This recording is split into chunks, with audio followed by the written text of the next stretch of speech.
Olá, Maria. Olá, Antônio Carlos. Estamos aqui. Estamos aqui. Boa noite a todas e a todos. É com muita satisfação que nós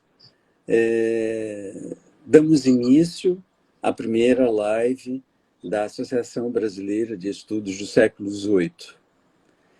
Eu gostaria inicialmente de pedir desculpas àqueles e aquelas que estão nos ouvindo, porque inicialmente seria a semana passada, segunda-feira passada, e por problemas técnicos, né, foi impossível a gente realizar essa live pela questão da internet. É uma questão simples, tecnológica. Eu, particularmente, não domino muito bem. É a primeira vez que eu estou aqui organizando e juntamente com a professora Maria das Graças, a quem começo também agradecendo pela sempre generosa presença e contribuição. Então, eu gostaria de também agradecer nesses momentos iniciais a professora Lilian França, que teve essa extraordinária ideia da gente fazer uma live sobre o século XVIII. Gostaria de agradecer também ao professor Marcos Balieiro, que nos ajudou nas questões técnicas, né, nos dando um mini curso, não é, Maria? Para como lidar com isso, as questões técnicas da live. Então, eu gostaria de agradecer a todos esses amigos, todos que estão aqui presentes, que estão chegando, todos que tentaram entrar na semana passada e mandaram mensagens perguntando se teria, se foi remarcado, enquanto a gente não fazia um novo cartaz, né, para a gente divulgar. Então, estamos aqui nós.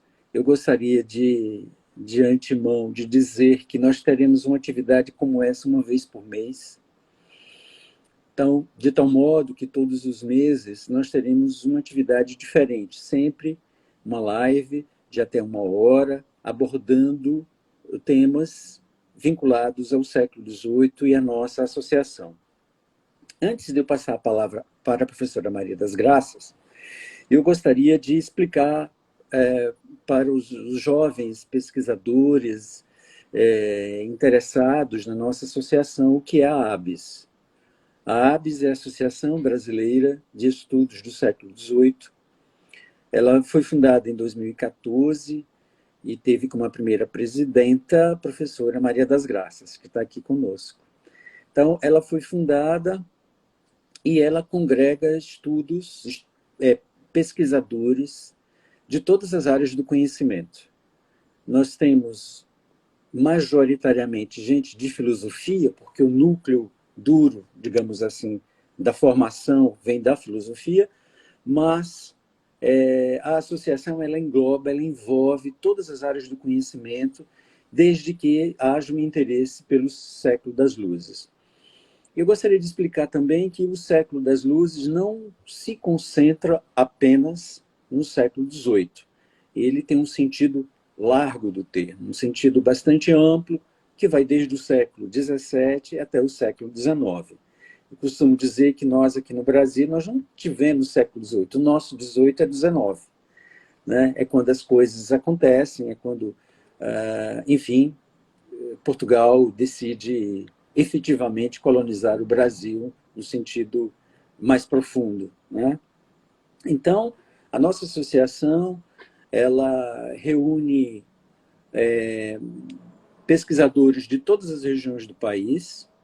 Ela é filiada a uma associação internacional, que é a Associação Internacional de XVIIIe siècle, cuja sede está em Paris. Ela envolve quase 50 países, ou 50 associações nacionais, regionais. Ela No próximo ano, ela completará 60 anos de existência, portanto, é uma rede, né, de pesquisadores internacionais que estão interessados, né, que formam essa rede internacional de pesquisadores do século XVIII. Portanto, você que que começou os estudos do século XVIII, que trabalha com o século XVIII, que tem uma vinculação com o século XVIII e queira participar de nossa associação, é muito simples, enviar um e-mail.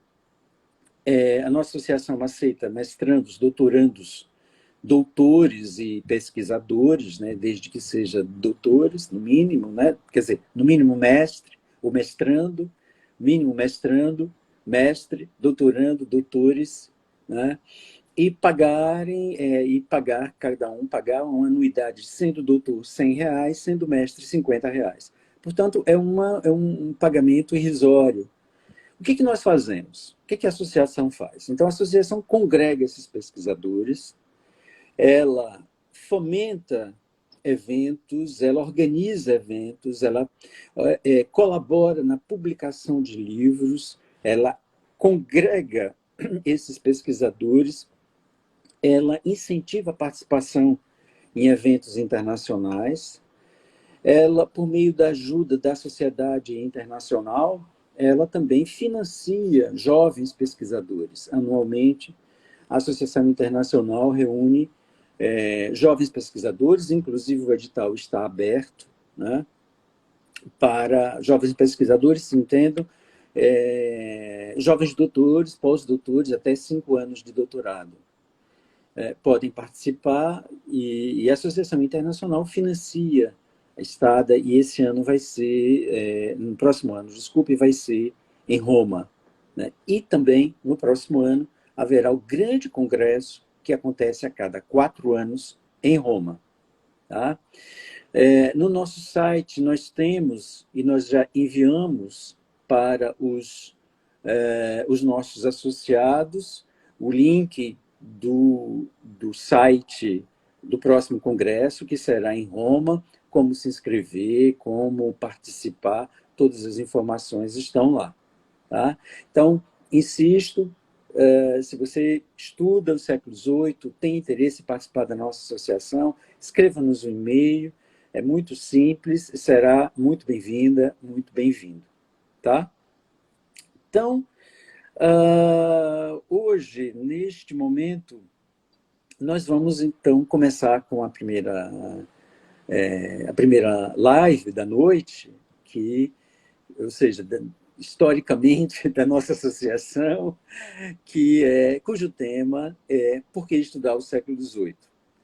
E nós convidamos a professora Maria das Graças, que é uma das maiores especialistas sobre o século XVIII, sobre o século das luzes, que nós temos aqui no Brasil, que formou muita gente, né, espalhado no Brasil inteiro, né, esses colegas, amigos estão espalhados pelo Brasil inteiro, e nesta noite ela vai nos falar sobre por que estudar o século XVIII. Né? Essa é uma pergunta que, às vezes, um jovem pesquisador, um jovem estudante, diz, professor, por que estudar o século XVIII? Né? E essa pergunta instigou o título desta live de hoje. Na nossa próxima live, nós vamos trazer um colega que estuda o século XVIII de Sergipe, e ele vai falar sobre o século XVIII em Sergipe, de modo particular, medicina, como a medicina do XVIII se instalou aqui em Sergipe, e nós teremos a presença do professor Henrique, que é da medicina, e a presença da historiadora Edna Matos, que ambos são professores aqui da Universidade Federal de Sergipe. Tá? Então, alguém perguntou meu nome, então meu nome é Antônio Carlos, eu sou professor de Ética e Filosofia Política aqui da Universidade Federal de Sergipe, e nós estamos com a professora Maria das Graças de Souza, professora titular da Universidade de São Paulo, do Departamento de Filosofia da Universidade de São Paulo. Então, professora, mais uma vez, muito obrigado por sua presença, por ter aceito o nosso convite, muito obrigado por suas obras, Muito obrigado por compartilhar conosco, né, uma parte do seu conhecimento. Nós somos eternamente gratos, né, por você existir e compartilhar conosco um pouco do seu saber. A palavra é com a senhora. Boa noite a todos. Eu agradeço também a presença de todos vocês que estão online. Eu agradeço muitíssimo ao Antônio Carlos, professor Antônio Carlos, meu ex-orientando, meu colega dos estudos do 18 da filosofia. Ele não disse, mas eu vou acrescentar, quando ele se apresentou, ele é o atual presidente da nossa Associação Brasileira de Estudos do Século XVIII. A gestão nova, porque a eleição ocorreu há pouco tempo, já dá mostras de muito vigor, de muita garra, de muita vontade de fortalecer essa nossa associação. Eu agradeço também à professora Lili, que, como o Antônio Carlos disse, tem sido de muito apoio nessas questões de comunicação via internet, no qual eu sou bastante incipiente, ainda meus conhecimentos são poucos. Agradeço também o Marcos Balieiro, que também foi meu doutorando, com muito prazer eu falo isso, que nos ajudou muito na preparação desta live. Tá? Bom, a proposta é de falar um pouco sobre por que estudar o século XVIII, que me foi feita pelo Antônio Carlos e que eu achei como primeira live da sociedade era certamente para começar por aí. Né? Eu vou falar algumas coisas em três momentos, três coisas, na verdade, eu vou propor para vocês para uma conversa. Tá? A primeira seria sobre a nossa própria escolha do século XVIII. Eu chamei sobre as escolhas na pesquisa. Por que a gente escolhe algum tema, algum autor, algum período para estudar? Nas humanidades, né? Sobretudo. Esse seria o primeiro ponto. O segundo ponto, dito isso, por que é que nós escolhemos? Quer dizer, na verdade, eu não sei porque nós escolhemos, mas eu vou dar várias alternativas. Dito isso, por que estudar precisamente esse movimento chamado Luzes, ou Iluminismo, né, de acordo com, enfim, com a tradição do país que usa esses termos? E essa pergunta eu vou responder, vou comentar pelo menos, não vou responder nada definitivo em dois momentos. Visitar as luzes. E, em segundo momento, revisitar as luzes. Esse seria o meu plano. Quais são os critérios de nossas escolhas?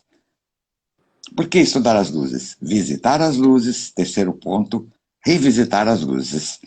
Vai ser uma fala, não vai ser uma fala longa, vai ser uma fala curta, e depois disso nós vamos conversar sobre aquilo que eu propus. Né?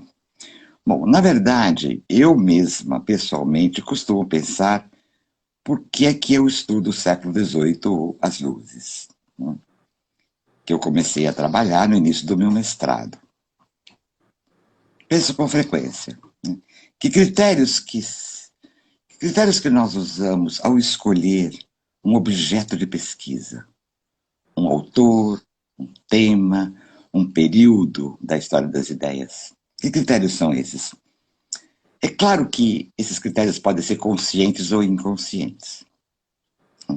Às vezes, essas escolhas são frutos do acaso, do puro acaso.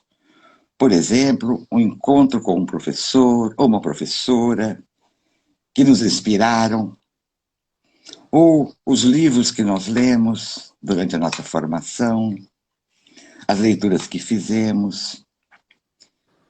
Outras vezes, são condições concretas, histórico-políticas, que nos incitam a refletir sobre algum assunto.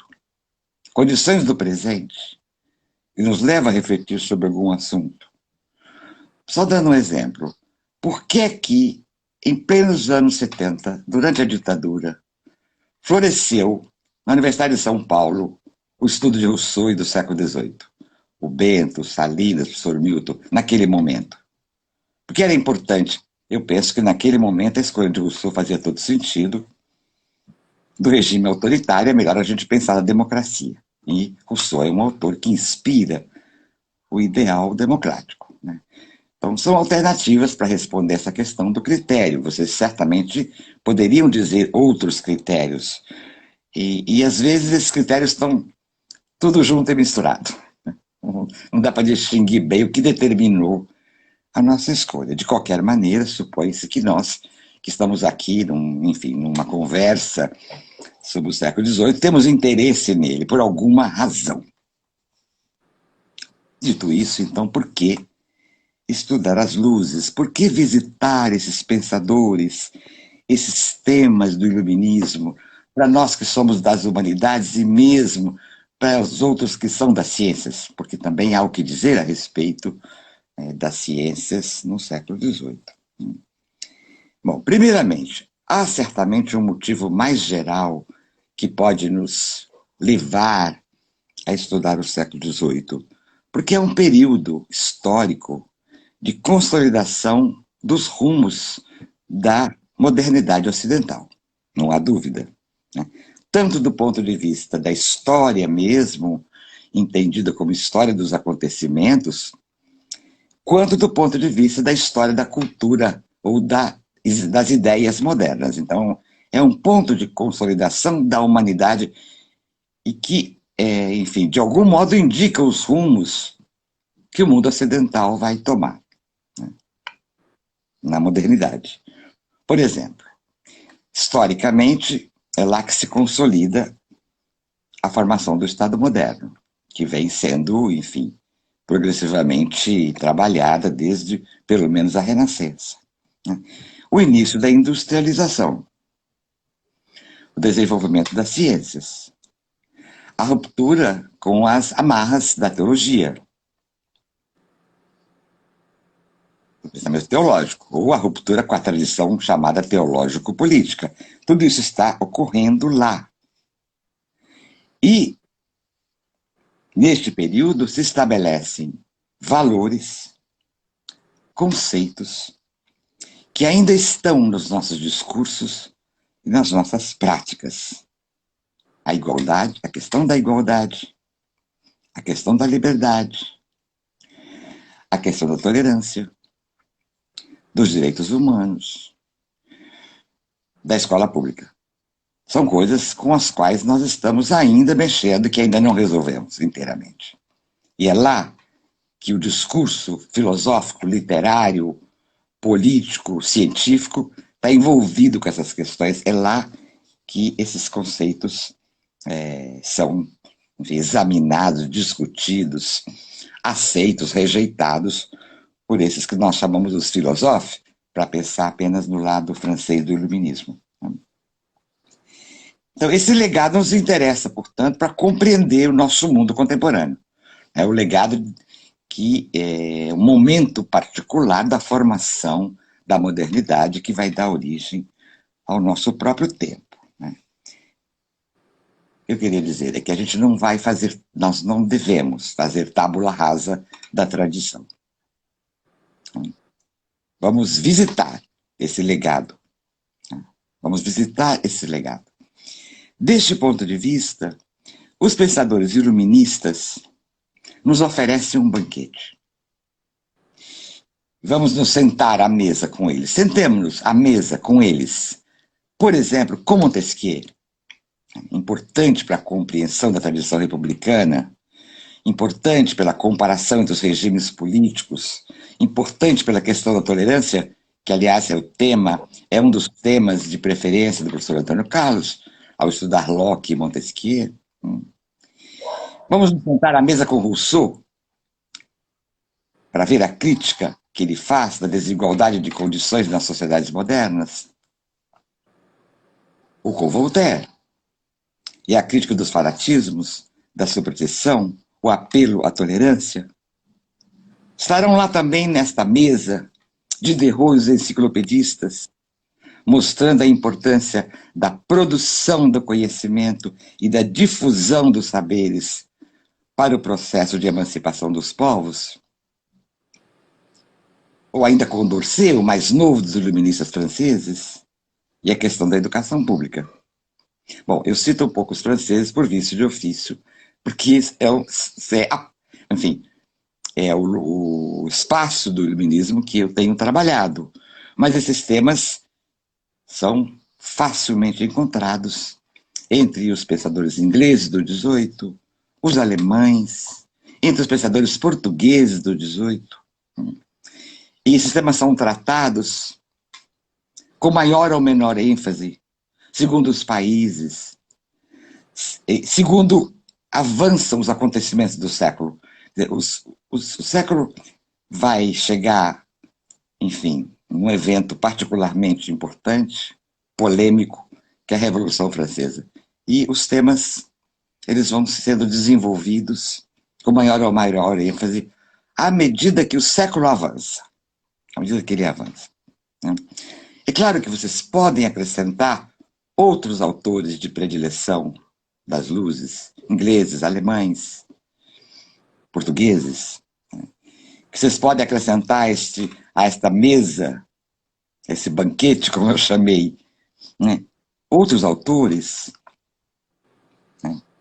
Porque esses temas que eles discutiram longamente, uma espécie de efervescência espiritual que aconteceu na época, são temas que continuam a nos agitar e a nos afligir. Eu depois estranhei que eu pensei em dois verbos, agitar e afligir, mas enfim, continua a nos ocupar esses temas todos dos filósofos e, de certa forma, continua a nos afligir no mundo contemporâneo. Né? O que eu citei, a política, a desigualdade, o fanatismo, a superstição, a tolerância, a ciência, a emancipação dos povos, a educação pública, são esses temas deles. Esses temas estão presentes nas nossas conversas, nos nossos escritos e nas nossas práticas até hoje. Então, visitar esse legado vai nos ajudar a refletir sobre o nosso tempo. Segundo ponto, por que estudar o século das luzes? Bom, o estudo deste legado, a recepção deste legado, me parece demandar, ao mesmo tempo, uma aceitação e um distanciamento. Na verdade, é isso que ocorre com os clássicos. Você recebe, assume o legado e se distancia para pensar esse legado. Em que sentido? O Salinas Fortes, que foi meu professor, meu orientador de doutorado, num pequeno livro que é precioso o livro, ele foi escrito para grande público, mas o Salinas tinha esse talento de escrever com muita clareza e com muito rigor, de um modo compreensível para um público não universitário. O livro se chama O Iluminismo e os Reis Filósofos. Ele diz lá, em um certo momento, nesse livro, o seguinte: compreender o iluminismo é estudá-lo bem de perto, interrogá-lo, problematizá-lo. Fecha. Né? Bom, assim como a história no sentido do curso dos acontecimentos, a história política, econômica, cultural, a história enquanto curso dos acontecimentos, ela é tecida com contradições. Essas mesmas contradições se manifestam no plano do pensamento. Na verdade, eu queria dizer para vocês, eu não sei se a palavra contradição é boa. Poderia ser uma palavra melhor. Mas, enfim, tem contradições na história dos acontecimentos, também tem contradições na história do pensamento.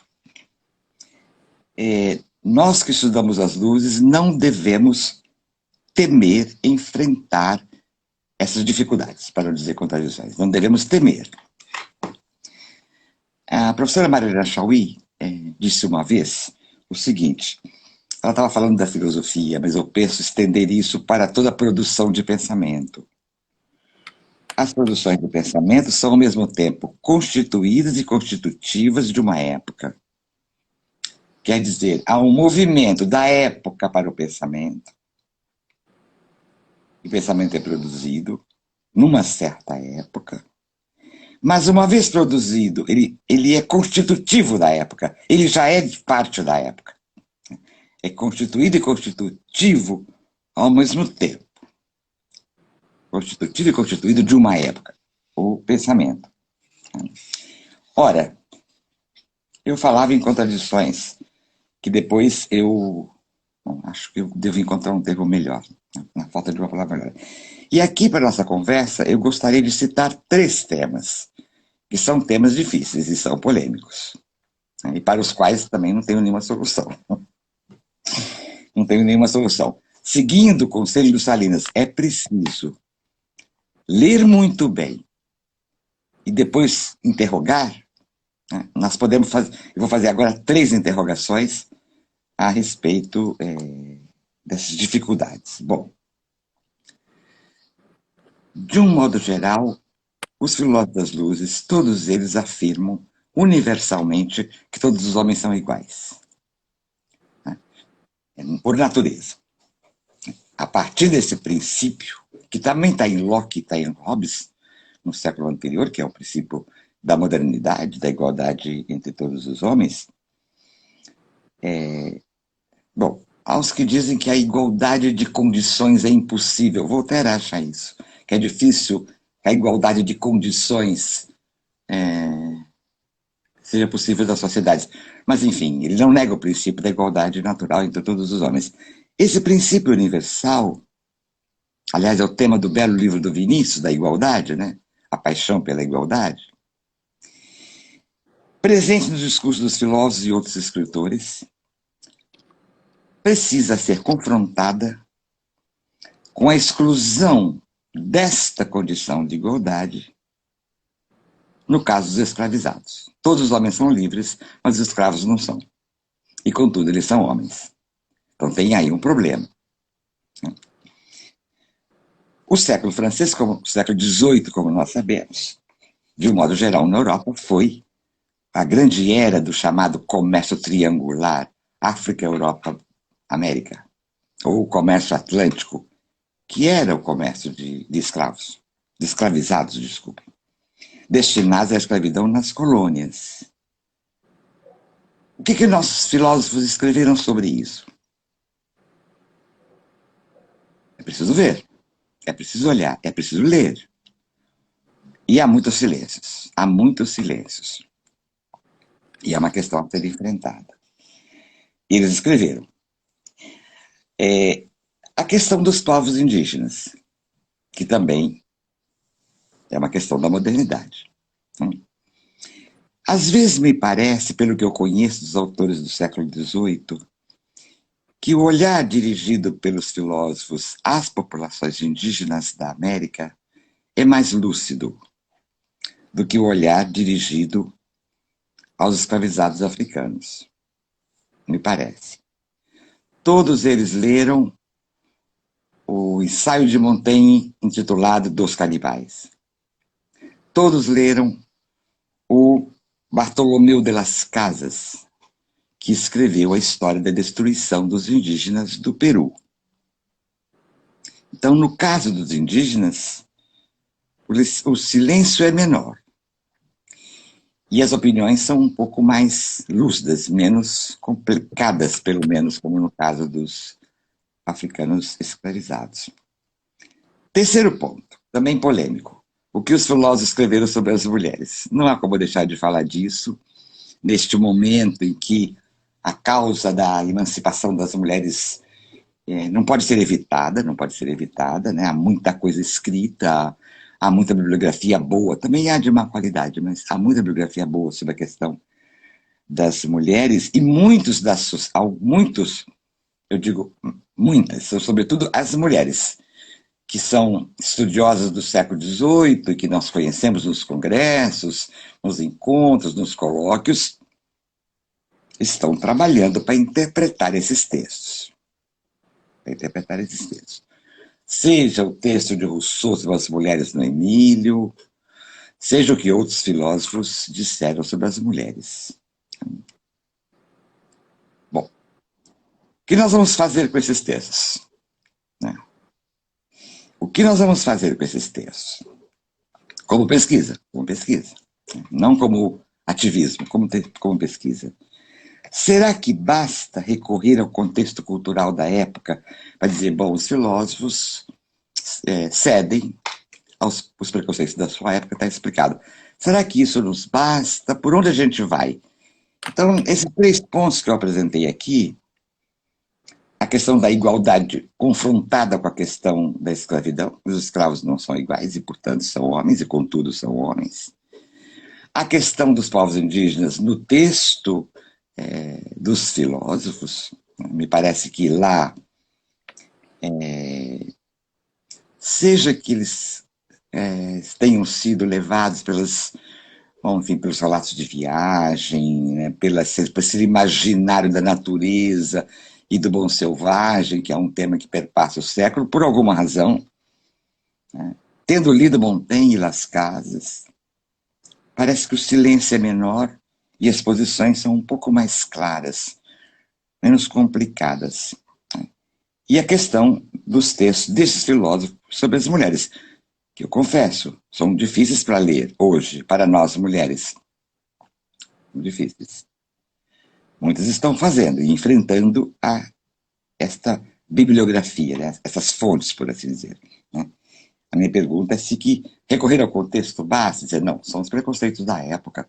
Será que isso basta? O que nós vamos fazer com esses textos? Eu digo para vocês que eu ainda não sei o que fazer com esses textos, né? Que a gente precisa ler, interpretar, e está lá, é produção das luzes, não tem muito jeito. É a produção dos filósofos. Né? Isso, então, é o que eu tinha a dizer para vocês, esses 3 aspectos. Né? E eu vou terminar, mais uma vez, com Salinas, que é uma referência nossa, pela maneira como ele concebe o que é a razão iluminista, no mesmo livrinho. Ele diz o seguinte, é num mesmo gesto que a razão se propõe como instrumento soberano do conhecimento e, ao mesmo tempo, como instância suprema incumbida de reger os destinos históricos do homem e conduzir sua emancipação diante dos preconceitos do passado, assim como dirigir e organizar a vida em sociedade. Essa concepção da razão, que é instrumento de conhecimento, mas também instância destinada a reger os destinos do homem, nos leva a poder dizer que o pensamento iluminista é um pensamento humanista. Não no sentido clássico da Renascença, mas no sentido de compreender que a razão não é apenas técnica de conhecer, mas ela também é instância de valores, né? Destinada a, enfim, conduzir os homens no caminho da sua emancipação. É isso que eu tinha um pouco para apresentar para vocês nesse momento, e agora eu vou ouvir o Antônio Carlos. Bom, muito obrigado, professora,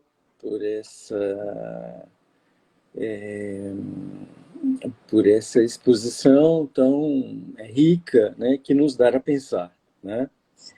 Então, no fundo, o que a senhora disse é por que estudar o século XVIII hoje?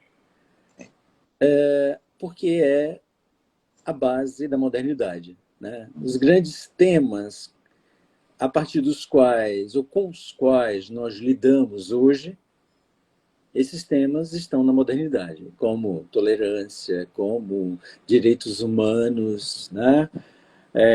Enfim, esses temas que a senhora também nos apresentou. Né? Eu gostaria de fazer 2 perguntas inicialmente, e para a gente conversar, né, um pouco sobre isso, e se o público tiver também alguma questão, pode também se manifestar. A Eles primeira podem pergunta... colocar alguma coisa? O público pode? Pode, eu Pode vejo escrever? aqui. Você que Eu vê, tá? vejo. A primeira coisa que eu achei muito interessante, quando a senhora disse o seguinte, a gente não pode fazer tábula rasa da tradição. Né? E a gente se depara hoje na universidade com várias pessoas, né, e colegas, enfim, que dizem o seguinte, nós não precisamos da tradição, nós podemos filosofar, não precisamos de comentador, né? E é claro que a gente sabe que essa é uma visão um pouco rasteira, um pouco grosseira, mas ela existe, né? E faz exatamente isso, tábula rasa da tradição.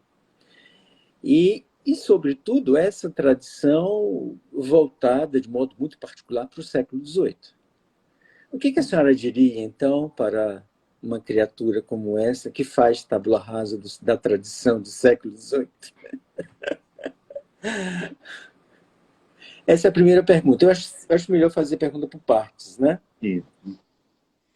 A primeira coisa que eu diria, que não é muito delicada, é que isso é pura presunção.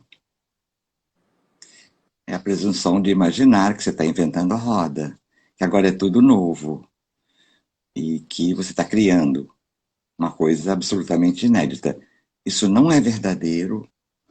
Toda a nossa cultura está fundada numa tradição longa e não há como compreender o presente sem recorrer a essa tradição. Não há. É pura presunção imaginar que se pode. Aliás, a nossa cultura está presa a uma língua, inclusive. Né? E a nossa língua foi constituída durante séculos. Né? A nossa língua portuguesa, o português brasileiro, por exemplo. Ela nos dá o leque possível dos nossos discursos, mas também dá o limite deles. Né? Quando nós usamos a palavra democracia, olha aí, a tradução é muito anterior, né? Muito anterior às línguas latinas. Né? Quando a gente usa a palavra república, né? Do latim república, que vem lá da antiguidade, o que a gente acha que está inventando? Né? Então, um pensamento sólido, uma reflexão sólida, não pode abrir mão da tradição. Eu acho que é muita presunção. E também muito irresponsável. E, de alguma maneira, é também um pouco, além de presunçosa, é um pouco irresponsável, porque levar o ouvinte, enfim, a pensar que estamos criando uma coisa absolutamente inédita. Sabe aquela frase da Bíblia, não há nada de novo debaixo do sol? Ela não é absoluta, mas é verdade. A gente está falando numa língua que foi criada durante séculos, né? Com um vocabulário que foi criado, não foi no ar, ele foi criado em determinadas condições históricas, políticas. Né? Então, me parece que é presunçoso imaginar que a gente pode jogar fora o passado e começar um mundo novo. É claro que as águas que o passado nos traz, o Bacon é que fala isso, que a tradição é como um rio. E nessas águas tem coisas boas que afundam. Tem coisas leves que chegam até nós. Né? A gente não pode imaginar que aqui o rio, que a correnteza secou e que nós criamos uma fonte inteiramente nova. Então, o que nos chega veio pelo rio da tradição. A gente tem que compreender, tem que receber, acolher o passado, para você poder, a partir do passado, pensar o nosso presente. Eu acho um grande equívoco jogar fora a tradição. Bom, se for assim, nós estamos perdidos, nossos professores de filosofia do Brasil, cuja grande maioria estuda a história da filosofia. Né? E tem jeito. Eu acho que é É por uma, aí be que vai. é uma bela metáfora essa do Bacon, das É águas. belíssimo, é belíssimo. Na verdade, ele tem em mente que o que era profundo era pesado. Aí, para ele, são os pré-socráticos, que são os filósofos da natureza. E o que era leve, portanto, mais supérfluo, era o aristotelismo. Não o Aristóteles, uma tradição aristotélica, né? Tal como ela se constituiu depois no Ocidente. Mas ele diz, o que chega para nós é o que é mais leve, mas de qualquer maneira a metáfora é bonita. É Né? bonito. Nós estamos numa correnteza, está chegando coisa das águas que vem lá das fontes. Você, não, a minha água aqui é totalmente nova. Não dá, né? Não dá, nem pelo ponto de vista da língua.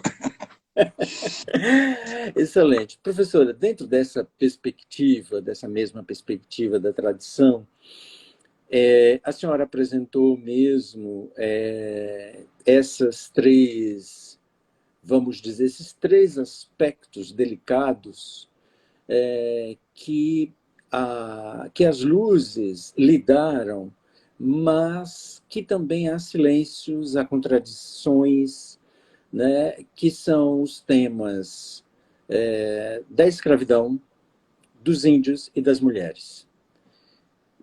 Hoje nós estamos nos deparando com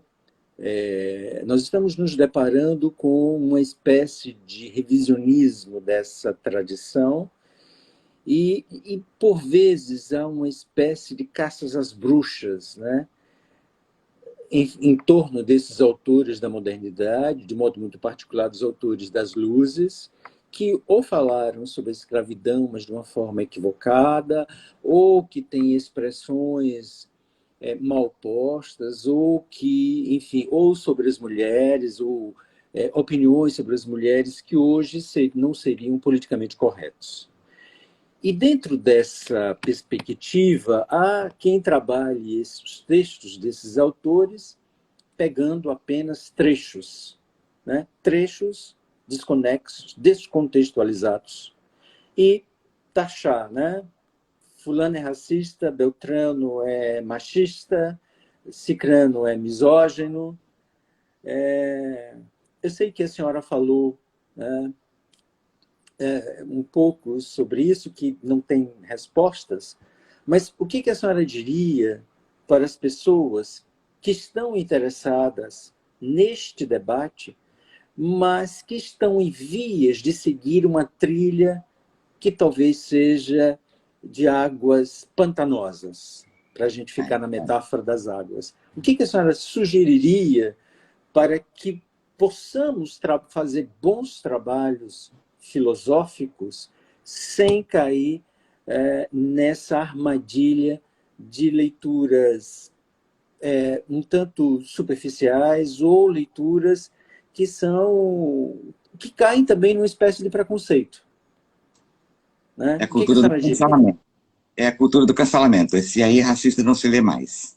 Esse aqui é machista, não se lê mais. Bom, enfim, não é uma questão fácil, né? Para vocês que estão ouvindo em Antônio Carlos, e eu não tenho respostas definitivas. Eu penso que a gente não deve evitar, porque não tem jeito de evitar essas três questões no mundo atual, no Brasil, sobretudo. Não tem como evitar a questão dos negros, dos índios e das mulheres, não tem como evitar. Esses filósofos que nós amamos e respeitamos, o que eles falaram? Bom, o que nós temos que fazer? Nós temos que estudar a obra. Temos que estudar a obra, né? E relacionar. Voltaire é tido como um favorável à escravização, porque dizem que ele tinha ações na Companhia das Índias Ocidentais. É possível, porque o comércio de escravos dava muito dinheiro, e ele ficou rico, né? O Diderot nunca ficou rico, só escrevia livro. Enfim, bom, mas você vai encontrar, por exemplo, no Cândido, uma passagem bonita em que ele e seu companheiro, que estavam no Brasil, na América do Sul, né, por ali, e que encontraram um negro todo mutilado, sem uma orelha, sem um dedo do pé, sem um dedo da mão. E eles perguntaram, mas quem foi a pessoa cruel que te fez passar por esse sofrimento todo, por essas mutilações? E o negro respondeu, é assim, bom, cada vez que eu fugia, me cortava um pedaço do corpo. Mutilações que eram permitidas durante um certo tempo. Mutilações dos corpos dos fugitivos. E ele termina a fala dele narrando as mutilações que ele sofreu, dizendo, é assim que vocês comem açúcar na Europa. Então, o Voltaire sabe, né, que o açúcar que é servido nos palácios, nos saraus, nos salões literários dos poetas e músicos e filósofos que se reuniam em Paris, que adoravam açúcar. O preço do açúcar era esse sofrimento dos escravizados. Então você pode encontrar relances de lucidez nestes casos. Você pode encontrar também momentos muito obscuros. Então nós temos que... A única saída é ler os textos dos filósofos por completo e tentar saber o que estava acontecendo lá, e não negar também o que acontece. Aliás, a palestra da Maria Isabel Limões sobre Hilme, que eu vi também na internet recentemente, ela quer compreender as afirmações, entre aspas, misóginas do Hilme, a partir da filosofia dele. Mas ela disse, bom, eu quero compreender, mas eu digo que é infame. O que ele falou é infame. Então, você tem que estudar, não pode esconder e não pode ter medo de enfrentar. No caso da escravização dos africanos no Brasil. No caso das mulheres, varia muito, né?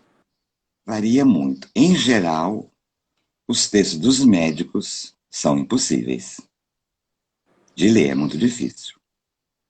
A maneira como eles falam da anatomia, da fisiologia feminina, leva mesmo ao preconceito. Entre os filósofos muda muito. Diderot tem um texto muito bonito, no sentido de muito bem escrito, sobre as mulheres, chama-se Sur les femmes. É um texto meio sedutor, porque ele tem uma vivacidade de escrita maravilhosa. Mas se você olhar bem, lá tem um pouco a ideia de que mulher é natureza e homem é cultura. Está lá, nos meandros belos das suas frases, está lá. No caso do Voltaire, talvez seja o menos misógino dos filósofos. Ele conviveu 20 anos com uma mulher, com uma intelectual que conhecia Leibniz, que conhecia Newton, que sabia matemática, que ele mesmo dizia que ela era melhor do que ele. Então, é difícil você ver no Voltaire um texto que tem sinais de misoginia. De qualquer modo, por exemplo, o caso das mulheres. A gente tem que estudar também a história, não só os textos filosóficos. No caso da Silvia Federici, ela mostra como é que a mulher no Ocidente moderno foi confinada na casa. As mulheres, antes do período moderno, trabalhavam nos campos comunais na Inglaterra, nas plantações, no rebanho, enfim, durante a Idade Média. E ela mostra que as raízes estão na fase de acumulação primitiva do capitalismo. Ela faz com muita clareza isso, né? As mulheres ficam para a reprodução e os homens na produção. O confinamento das mulheres nos lares foi efeito da fase do capitalismo de acumulação primitiva. Então, o que ela está fazendo? Ela está buscando as razões. Né? As mulheres não foram presas em casa pelos seus maridos. É o sistema que encontrou um modo, né, de situar as mulheres na reprodução e os homens na produção. Então, é preciso compreender as razões.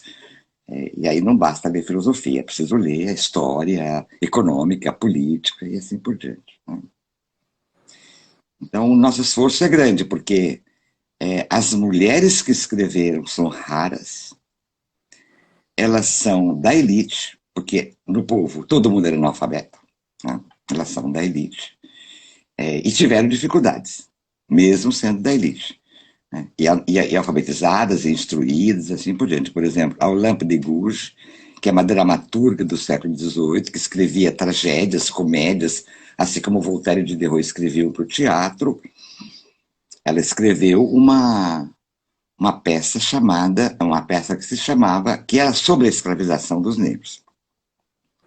Bom, ela não conseguia fazer com que essa peça fosse, de modo algum, encenada na Comédie Française.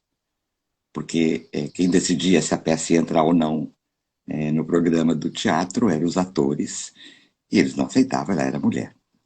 Então, aí eu fui ler esta peça. Esta peça, que ela lutou contra a posição dos atores e conseguiu finalmente, muito tardiamente, fazer com que os atores encenassem.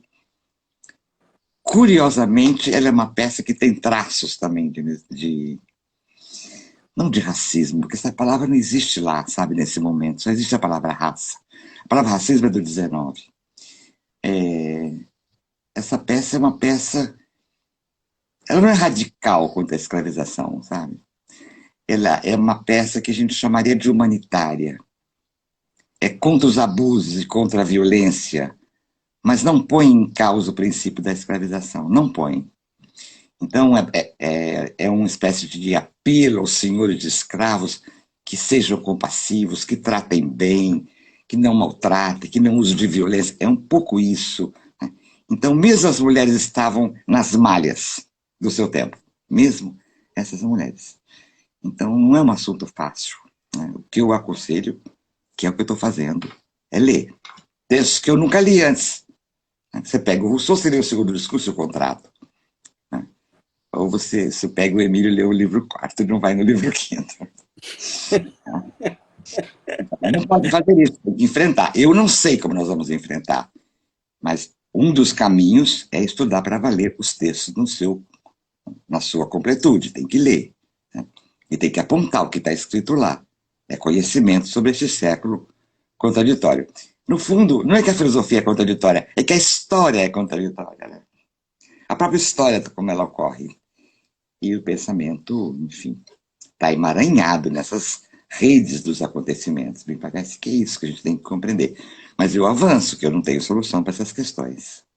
Né? E eu vejo e admiro essas jovens pesquisadoras do Brasil que estão enfrentando esses textos, né? Da maneira melhor que elas puderem. Né? É isso. Maravilha.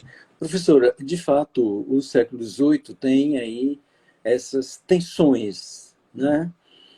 De, por um lado, lutar pela liberdade, pela igualdade, e, por outro lado, apresentar desigualdades, apresentar, dentro daquele período, né, histórico, certas visões, né, de poder, de relação, é, enfim, de uma igualdade que, de fato, não existia, mas, pelo menos, apontava isso no horizonte.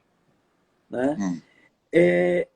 Nesse sentido, a senhora usou uma palavra há pouco, que estudar o século XVIII, enfrentar esses temas, né, assim, com força para valer, né, é quando a pesquisa, de fato, é levada a sério. Né?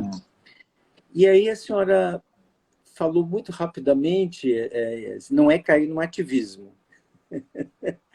Então, uma coisa é levar a sério uma pesquisa, desenvolver, estudar, enfrentar, considerando as tensões que cada pensador contém.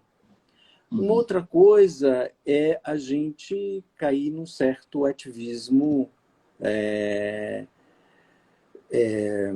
Eu não sei como dizer ativismo, qual o adjetivo ativismo filosófico, histórico, político, enfim, ver os textos de uma forma com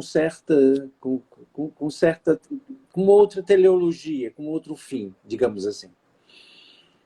Onde estaria aí como evitar, ou haveria um divisor de águas aí para a gente separar o trabalho propriamente filosófico, analítico, do trabalho sem cair no ativismo? Quais seriam os critérios para a gente separar quando uma pesquisa do 18 é levada de fato a sério e sem cair no preconceito? Na cultura do cancelamento? Na cultura do cancelamento, exatamente. Olha, eu acho bem complicado encontrar um divisor de águas. Né?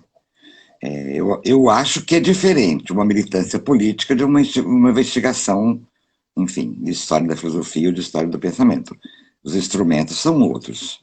Né? Mas, de algum modo, Antônio Carlos, se você vai estudar o século XVIII, seus filósofos, né?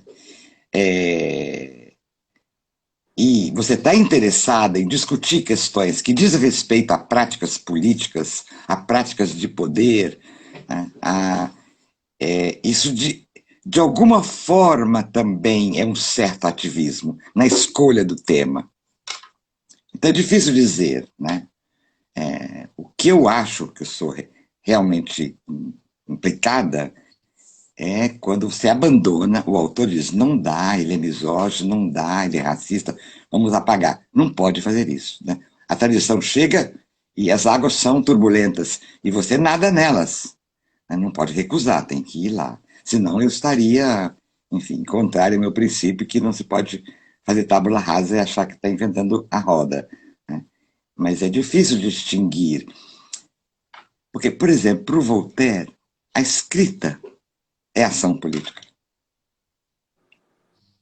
E ele tem, há um pôster antigo de uma exposição que houve sobre ele há uns anos, muitos anos atrás na França, que é aquele Voltaire magrelo, empunhando uma espada, mas a espada é uma pena de escrever. Então, escrever, ler, estudar, também é uma forma de atividade política. Eu não tenho dúvida, não tenho dúvida, né? O que a gente pode, o que a gente não pode fazer enfim, é abolir. Abolir, porque está lá. Está lá. Tem que ser visto, estudado. E a gente quebra a cabeça para compreender, né? Essas coisas. Eu acho que só dizer, bom, mas o filósofo ele cedeu aos preconceitos do seu tempo. Não adianta só isso, é preciso estudar no conjunto da obra o que significam as afirmações que ele pode fazer, né? O que são afirmações que não são mais científicas, que já são ideológicas. Essa distinção eu faço, sabe?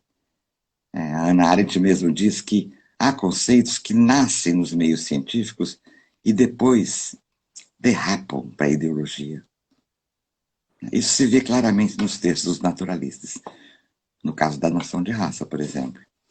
Que raça é uma noção que os naturalistas usam para classificar os seres em geral da natureza e, sobretudo, os animais, os homens, né?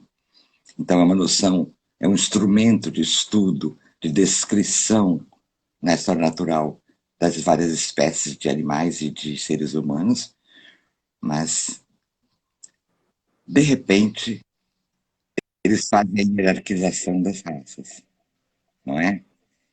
E aí já não é mais ciência.